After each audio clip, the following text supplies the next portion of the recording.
अस्सलामुअलैकुम फ्रेंड्स, मैं हूं आपका होस्ट मोहम्मद सलमान और आप देख रहे हैं मेरा YouTube channel computer skill learning. तो मैं अपने तमाम व्यूअर्स को जो कि मेरे चैनल को सब्सक्राइब जिन्होंने किया हुआ है और वो व्यूअर्स जिन्होंने मेरे चैनल को सब्सक्राइब नहीं किया, मैं तमाम न्यू व्यूअर्स को भी वेलकम करता हूं और तमाम वो मेरे जो व्यूअर्स हैं जिन्होंने मेरे चैनल को सब्सक्राइब किया हुआ है उनको भी मैं वेलकम करता हूं। और उसके साथ साथ एक गिला भी है आप लोगों के से, जिसकी वजह से मैं बहुत ज़्यादा डिसअपॉइंट भी हुआ हूँ। तो मैं अपनी वीडियो के एनालिटिक्स देख रहा था, तो जिसमें हमारे पास व्यूअर्स की जो व्यूअरशिप है उसमें हमारे पास 80% जो मेरे व्यूअर्स हैं मेरी वीडियो को जिन्होंने व्यूज़ किया है तो उन्होंने चैनल को सब्सक्राइब नहीं किया। तो काइंडली चैनल को सब्सक्राइब कर दें, इसमें कुछ टाइम भी नहीं लगता। बस इससे कुछ ये होगा कि मेरी हौसला अफजाई हो जाएगी, जिससे मैं मज़ीद अच्छी से अच्छी और बेहतर से बेहतर इंफॉर्मेटिव टेक्निकल और प्लस आपको कंप्यूटर की बेसिक स्किल से रिलेटेड वीडियोस बनाकर दूंगा। तो काइंडली मेरे चैनल को सब्सक्राइब भी कर दें, बेल के आइकन को भी प्रेस कर दें ताकि तमाम की तमाम वीडियोस जो हैं इंफॉर्मेटिव वीडियो आप लोगों को मिल सके। तो चलते हैं आज की वीडियो का लेक्चर का टॉपिक, और जो हमारे पास वीडियो का टॉपिक है उसको स्टार्ट करते हैं। तो आज हमारे पास जो वीडियो का टॉपिक है वो है कंप्यूटर जनरेशंस, कि हमारे पास कंप्यूटर जनरेशंस होती क्या हैं। ठीक है, बेसिकली आप लोगों ने सुना होगा जनरेशंस के बारे में, तो इसके बारे में अब भी आपको मैं कम्प्लीटली रिव्यू दूंगा कि हमारे पास जनरेशंस होती क्या हैं। और मींस के अगर हम कोई लैपटॉप या पीसी खरीदने जाते हैं तो उसमें हमारे पास जनरेशंस क्या होती हैं, और बेसिक जनरेशंस में डिफरेंस किस वजह से जनरेशन न्यू क्रिएट होती है, तो वो भी आप लोगों को मैं इसमें बताऊंगा। उससे पहले आप लोगों को पता है कि चैनल जो है हमारा मेन चैनल, इसमें मैं तमाम के तमाम आपको कंप्यूटर से रिलेटेड कोर्सेज, जिसका माइक्रोसॉफ्ट वर्ड ऑफिस है, माइक्रोसॉफ्ट एक्सेल अभी हमने स्टार्ट करना है, और उसके बाद कंप्यूटर लैंग्वेजेस हैं, सी है, C++, यहाँ तक कि आपको मैं इंशाल्लाह वेबसाइट बनाना भी सिखाऊंगा कि किस तरह एक वेबसाइट डेवलप होती है, किस तरह डिज़ाइन होती है और किस तरह हम उसको कस्टमाइज करते हैं।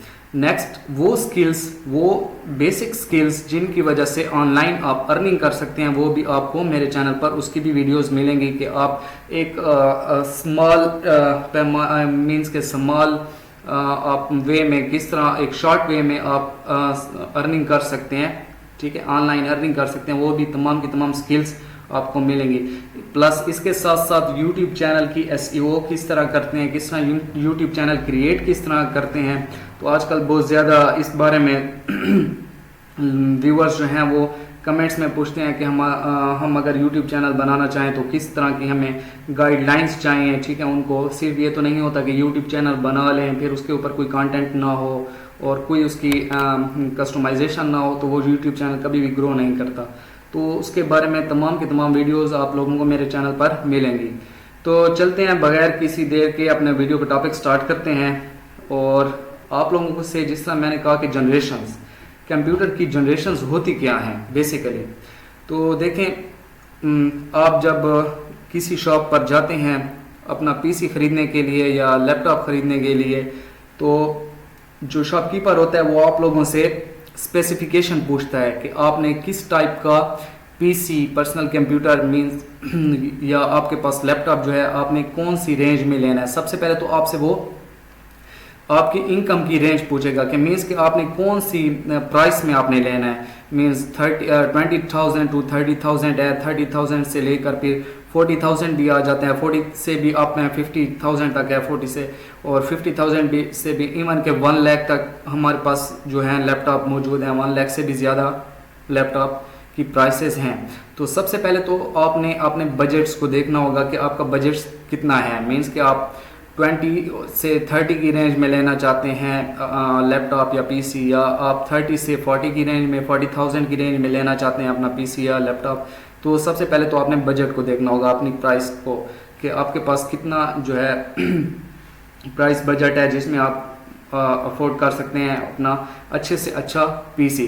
तो नेक्स्ट उसके बाद आप लोगों से ये पूछेगा कि आप किस रैम में, किस हार्ड डिस्क के साथ, किस मीन्स के प्रोसेसर आपको कौन सा उसके साथ बिल्ट इन मिलेगा, उसके साथ आपको रैम 2 GB होगी, 4 GB होगी या 8 GB होगी, ये आपको रैम की स्पेसिफिकेशन बताएंगे। नेक्स्ट आपको हार्ड बताएंगे कि आपने 1 TB हार्ड लेनी है या 800 GB हार्ड लेनी है या 600 GB हार्ड लेनी है, तो ये तमाम की तमाम स्पेसिफिकेशन बताएगा। और उसमें आपसे लास्ट में ये पूछता है, आपसे कस्टमर शॉपकीपर जो है वो आपसे यही पता करेगा कि आप जनरेशन्स कौन सी लेना चाहते हैं। अब देखें हमारे पास 2 डिफरेंट किस्म के लैपटॉप्स होते हैं, ठीक है, उनमें ना शेप में कोई फ़र्क होता है ना उनकी साइज़ में कोई फ़र्क होता है। 2 सेम लैपटॉप होते हैं लेकिन उनकी जनरेशन में डिफरेंस आ रहा होता है।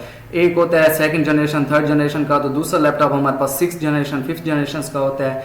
तो ये जनरेशन हमारे पास होती क्या हैं, तो सबसे पहले आप लोगों को मैं बता दूं कि मेरे पास जो अपना लैपटॉप है वो हमारे पास किस जनरेशन में है। तो अगर आप लोगों को भी पता नहीं है कि जनरेशन मालूम किस तरह करते हैं, अगर आप लोगों ने अपना पीसी लिया है या आपके पास अभी आप लोगों ने नया लैपटॉप लिया है और आप जानना चाहते हैं कि किस तरह हम उसकी जनरेशन्स मालूम करते हैं, तो सबसे पहले हमने जाना है अपने सिस्टम की प्रॉपर्टीज़ में। तो जैसे मैं माई कंप्यूटर पर राइट क्लिक करूंगा, लास्ट में देखिए हमारे पास प्रॉपर्टीज़ का ऑप्शन मौजूद है।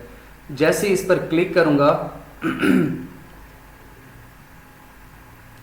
तो देखें हमारे पास अबाउट मीन्स कि आपके पीसी के मुतालिक तमाम की तमाम डिटेल्स आपको मिल जाएंगे। Your PC is mention and protected.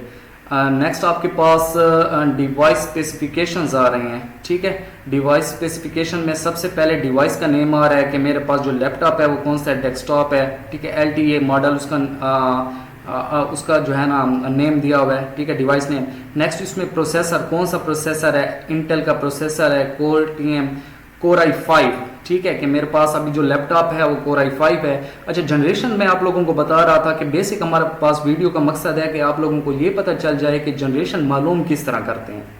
तो देखें वीडियो जनरेशन मालूम, ये देखें जो सबसे पहले फर्स्ट जो हमारे पास Core i5 के बाद हमारे पास हैश के बाद सबसे पहला डिजिट जो भी आ रहा है, आपको सिंपल वे में बताऊंगा, एक लेमैन को जिस तरह बताते हैं, ठीक है, मैं आपको उस वे में बता रहा हूँ। ज़्यादा कॉम्प्लिकेटेड वे में टेक्निक्स यूज़ नहीं करता, बिल्कुल सिंपल वे में बताता हूँ कि अगर आपके पास Core i7 है या कोई भी मॉडल है तो उसमें सबसे पहले ये हैश के बाद जो भी डिजिट आ रहा है ना, 4 आ रहा है तो आपकी जनरेशन है 4, अगर आ रहा है 5 तो आपका जो कंप्यूटर की जनरेशन है वो 5th जनरेशन है, ठीक है। अब मेरे पास इधर 3 आया हुआ है, तो मेरा जो अब लैपटॉप होगा इसकी जनरेशन कौन सी होगी, ज़ाहिर बात है 3 जनरेशन ही होगी।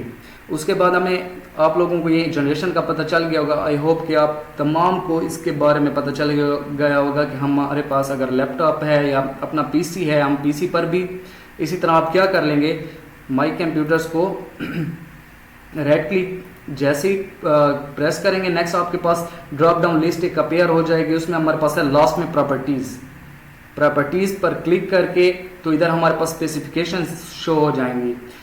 Core i5 प्रोसेसर जिस तरह बता रहा है इंटेल Core i5 आके 3rd जनरेशन, ये हमारे पास 3rd जनरेशन कंप्यूटर है। नेक्स्ट इंटेल में उसकी रैम बता रहा है, डिवाइस आईडी बता रहा है कि हमारे पास किस आईडी में है, प्रोडक्ट की बता रहा है, सिस्टम टाइप बता रहा है कि हमारे पास देखें सिस्टम के हमारे पास डिफरेंट टाइप्स होती हैं। ऑपरेटिंग सिस्टम की बात कर रहा हूँ कि हमारे पास सबसे पहले तो सॉफ्टवेयर की 2 टाइप्स होती हैं। बेसिक हमारे पास होता है एक सिस्टम सॉफ्टवेयर, नेक्स्ट हमारे पास एक होता है एप्लीकेशन सॉफ्टवेयर। तो सिस्टम सॉफ्टवेयर वो होता है जिसमें हमारे पास विंडो हो गई, लिनक्स, यूनिक्स, ये तमाम के तमाम हमारे पास मैक ऑपरेटिंग सिस्टम, ये हमारे पास ऑपरेटिंग सिस्टम है, ठीक है। तो ज़्यादातर जो यूज़ होती है वो हमारे पास विंडो ही यूज़ होती है, तो हमारे पास 64 बिट ऑपरेटिंग सिस्टम यूज़ हो रहा है, ठीक है। प्रोसेसर 64 बेस्ड प्रोसेसर है, ठीक है। अच्छा, नेक्स्ट हमारे पास बता रहा है पेन एंड टच। तो हमारे पास जो कुछ लैपटॉप्स उनमें ये फैसिलिटी मौजूद होती है कि पेन एंड टच मीन्स कि वो आपको टच स्क्रीन प्रोवाइड करते हैं, ठीक है। आप डायरेक्ट स्क्रीन पर टच करके और आप जो है फंक्शंस को ऑपरेट कर सकते हैं। नेक्स्ट हमारे पास आ रहा है रीनेम दिस पीसी। अगर आप अपने पीसी का नेम चेंज करना चाहते हैं तो आप यहाँ से पीसी का नेम भी चेंज कर सकते हैं। नेक्स्ट आ रहा है विंडोज स्पेसिफिकेशन। अब ये तो थी मेरे सिस्टम के मुतालिक स्पेसिफिकेशन कि मेरे पास कौन सा सिस्टम यूज़ हो रहा है। अब आ रहा है हमारे पास विंडोज़ स्पेसिफिकेशन। विंडोज़ में हमारे पास सबसे पहले जो मेरे पास विंडोज़ ऑपरेटिंग सिस्टम जो यूज़ हुआ पड़ा है वो कौन सा है, एडिशन बता रहा है विंडोज़ 10 प्रो, नेक्स्ट वर्जन बता रहा है 20H2 इंस्टॉल्ड ऑन, ये मैंने किस डेट को विंडो की थी, ठीक है 17/7/2022, मीन्स के अभी कुछ अर्सा पहले ही हुई है, आज 31 है तो मीन्स 2 वीक्स एगो ये हमारे पास हमने विंडो इंस्टॉल की थी। नेक्स्ट हमारे पास है ऑपरेटिंग सिस्टम है, ठीक है कौन सी टाइप का है, उसके बाद experience window feature experience pack, ठीक है ये तमाम का तमाम। उसके बाद नेक्स्ट हमारे पास आ रहा है चेंज प्रोडक्ट की और अपग्रेड एडिशन विंडो। अगर आप चाहते हैं कि आप अपनी विंडो को अपग्रेड करना चाहते हैं या उसमें सीरियल की ऐड करना चाहते हैं ताकि उसकी रजिस्ट्रेशन कंप्लीट हो जाए और वो आपसे दोबारा अपडेट ना मांगे। नेक्स्ट आ रहा है हमारे पास read the Microsoft service agreement that applies to our services, read the Microsoft software licence terms, कि हमारे पास किस तरह हमें लाइसेंस प्रोवाइड होगा। तो आई होप कि आप लोगों को ये वीडियो इंफॉर्मेटिव लगी होगी। उसके साथ साथ मैं आप लोगों को ये बता दूं बेसिक चीज़ कि हमारे पास जनरेशन चेंज किस तरह होते हैं। देखें जनरेशन हमारे पास 2 टाइप्स की हैं। जब आप सिस्टम लेने जाते हैं ना, तो जिस आपसे शॉपकीपर पूछता है कि आप कौन सी जनरेशन में सिस्टम लेते हैं, ठीक है, तो जनरेशन हमारे पास 12 तक आ रही है, ठीक है, वो हमारे पास सिस्टम के मुतालिक जनरेशन हैं। तो आपको ये बता दूं कि जनरेशन का हमारे पास क्या फ़ायदा है, ठीक है। अगर मेरे पास एक लैपटॉप या एक पीसी है जो कि फर्स्ट जनरेशन का है, ठीक है, तो उस पे जो लेटेस्ट हमारे पास सॉफ्टवेयर आ रहे हैं अब के, ठीक है, तो मैं उन पे लेटेस्ट सॉफ्टवेयर उन पर ऑपरेट नहीं कर सकता, वो उस पर रन नहीं होंगे क्योंकि वो कैपेबल नहीं है। हमारे पास जो फर्स्ट जनरेशन ऑफ कंप्यूटर है वो बहुत पुराना, इस तरह समझ ले बहुत पुराना हो चुका है, जिसके ऊपर नए सॉफ्टवेयर ऑपरेट नहीं होंगे, नए सॉफ्टवेयर नहीं चलेंगे। इसी तरह सेकंड जनरेशन भी है। मिनिमम अगर आप लोगों ने कंप्यूटर या अपना लैपटॉप लेना है तो आपने मिनिमम आपको बता रहा हूँ बिल्कुल इस तरह समझे कि लास्ट जनरेशन अगर आप लोगों ने लेनी है तो थर्ड जनरेशन से बिल्कुल भी आपने नीचे जनरेशन सेकंड जनरेशन या फर्स्ट जनरेशन की तरफ नहीं आना, उस पर आपके सॉफ्टवेयर ऑपरेट नहीं होंगे। तो थर्ड जनरेशन है। फिर उसके बाद अगर आप लेटेस्ट जनरेशन में चले जाएंगे तो 4th 5th generation 6th generation up to 12th generation तक भी है। ये मैं आपको सिस्टम के मुतालिक बता रहा हूँ, ठीक है। तो अब वैसे आपको बताता हूँ कि हमारे पास अभी तक कितनी कंप्यूटर की जनरेशन्स आ चुकी हैं, कंप्यूटर की हमारे पास टोटल जनरेशन्स कितनी आई हैं। तो आई होप कि आपको ये वीडियो में अगर कोई क्वेश्चन होंगे तो आप मुझे कमेंट्स में बता दें, ठीक है, ताकि मैं आपको ये इन क्वेश्चंस के आंसर भी आपको दे सकूं और कोई प्रॉब्लम हो किसी भी टॉपिक से रिलेटेड तो मैं आपको उसका आंसर कमेंट्स में ही दे दूंगा। तो आपको ये बता रहा था कि हमारे पास जनरेशन कितनी टाइप्स की हैं। हमारे पास 5 टाइप्स हैं जनरेशन्स की, first generation, second generation up to 5 generation तक हमारे पास जनरेशन मौजूद हैं। अब मैं आपको ये बता रहा था कि हमारे पास जनरेशन्स किस तरह वजूद में आती हैं, ठीक है, किस तरह एक नई जनरेशन बन सकती है, किस तरह। आप ये तो नहीं हो सकता कि एक मैन्युफैक्चर कंपनी ने एक लैपटॉप या एक सिस्टम बनाया और उससे वो कह दे कि ये नई जनरेशन है, तो ऐसा कभी भी नहीं होगा। कोई भी ये नहीं कहेगा कि इसमें हमारे पास जनरेशन। देखें जनरेशन तभी चेंज होती है जब कोई ना कोई उसमें बड़ी डेवलपमेंट आ जाए।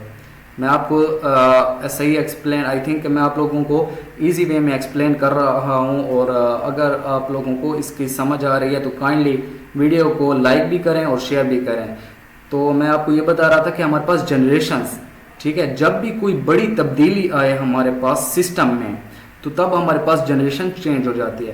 तो फर्स्ट जनरेशन जो थी उसमें हमारे पास वैक्यूम ट्यूब्स थी, ठीक है, वैक्यूम ट्यूब्स थी और पंच कार्ड यूज़ होते थे। वो सिर्फ एक ही दफ़ा हमारे पास यूज़ होते थे, उसको हम दोबारा रीयूज़ नहीं कर सकते थे। नेक्स्ट हमारे पास आ जाती है, उसके बाद फिर उसकी जगह यानी वैक्यूम ट्यूब्स की जगह ले ली ट्रांजिस्टर्स ने।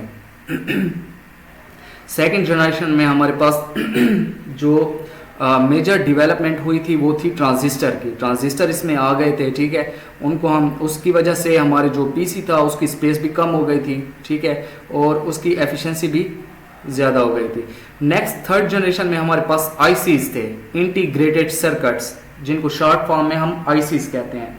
अब ये आईसीज क्या परफॉर्म करते थे, मीन्स कि हमारे पास ये वही का वही काम परफॉर्म करते थे जो ट्रांजिस्टर, बहुत सारे ट्रांजिस्टर मिलकर जो एक फंक्शन परफॉर्म करते थे वही एक आईसी मिलकर उन तमाम ट्रांजिस्टर की जगह पर फंक्शन। तो इससे हमारे पास जो कंप्यूटर की साइज थी वो और कंप्रेस हो गई, ठीक है, कंप्रेसिबल हो गई हमारे पास। उसके बाद हमारे पास थी फोर्थ जनरेशन। तो फोर्थ जनरेशन में हमारे पास, जिस तरह मैं ये मैप भी आपको दिखा रहा हूँ कि फोर्थ जनरेशन में हमारे पास क्या चीज़ ऐड हुई थी, माइक्रो प्रोसेसर। ठीक है, माइक्रो प्रोसेसर, जिस तरह हमारे पास प्रोसेसर है ना, आप लोगों का माइक्रो प्रोसेसर आप लोगों ने देखा होगा, एक छोटी सी हार्ड चिप हमारे पास होती है जिसको हम प्रोसेसर कहते हैं। तमाम का तमाम डेटा पर प्रोसेस जो है वो माइक्रो प्रोसेसर ही कर रहा होता है। तो उस पर हमारे पास क्या चीज़, माइक्रो प्रोसेसर, उसमें डेवलपमेंट हो गई, मेजर डेवलपमेंट। अब जो फिफ्थ प्रेजेंट जनरेशन है ना, ये अभी तक चल रही है, और प्रेजेंट जनरेशन में हमारे पास, फिफ्थ जनरेशन में जिस चीज़ पर काम हो रहा है वो है AI। आई थिंक कि आप लोगों में से ज़्यादातर को पता होगा कि हमारे पास AI है क्या। अगर किसी को पता नहीं है तो मैं ये बता दूं कि हमारे पास AI है आर्टिफिशियल इंटेलिजेंस। आर्टिफिशियल इंटेलिजेंस में हमारे पास तमाम का तमाम रोबोटिक्स आ जाती हैं। ठीक है, तो ये हमारे पास रोबोटिक्स का काम भी लेते हैं, मीन्स के हमारे पास वो तमाम की तमाम डेवलपमेंट्स जो कि नई हो रही हैं वो हमारे पास फिफ्थ जनरेशन में भी ही होंगी। तो आई थिंक कि आप लोगों को ये वीडियो इन्फॉर्मेटिव लगी होगी। अगर आप लोगों को ये वीडियो अच्छी लगी है तो kindly like the video, share it and also subscribe my channel.